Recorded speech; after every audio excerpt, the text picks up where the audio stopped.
For generations, we have known of knowledge's infinite power, yet somehow we have never questioned the keeper of the keys, the guardians of information. Unfortunately, I've seen more dividing and conquering in this order of operations, a heinous miscalculation of reality. For some, the only difference between a classroom and a plantation is time. How many times must we be made to feel like quotas, like tokens and coined phrases, diversity, inclusion?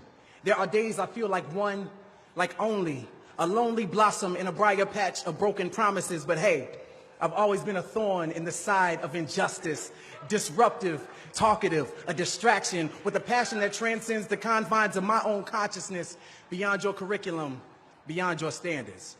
I stand here, a manifestation of love and pain with veins pumping revolution. I am the strange fruit that grew too ripe for the poplar tree. I am a dream act, dream deferred, incarnate, and a movement, an amalgam of memories America would care to forget. My past alone won't allow me to sit still, so my body, like my mind, cannot be contained. As educators, rather than raising your voices over the rustling of our chains, take them off, uncuff us, unencumbered by the lumbering weight of poverty and privilege, policy and ignorance. I was in the 7th grade when Ms. Parker told me, "Donovan, we could put all of your excess energy to good use." And she introduced me to the sound of my own voice. She gave me a stage, a platform.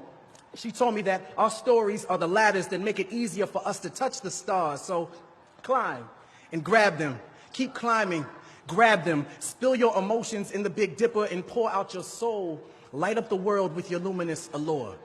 To educate requires Galileo-like patience. Today, when I look my students in the eyes, all I see are constellations.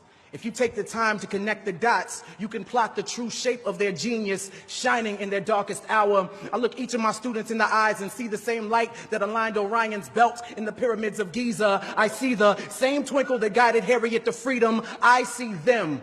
Beneath their mask and their mischief exists an authentic frustration and enslavement to your standardized assessments.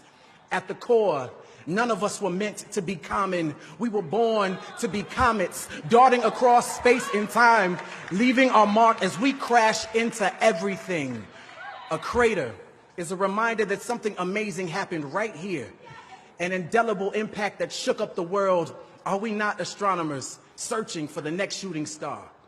I teach in hopes of turning content into rocket ships, tribulations into telescopes, so a child can see their true potential from right where they stand. And injustice is telling them they are stars without acknowledging the night that surrounds them. Injustice is telling them education is the key while you continue to change the locks. Education is no equalizer. Rather, it is the sleep that precedes the American dream. So wake up, lift your voices until you've patched every hole in a child's broken sky. Wake up, every child, so they know of their celestial potential. I've been the black hole in a classroom for far too long, absorbing everything without allowing my light to escape. But those days are done. I belong among the stars, and so do you. And so do they.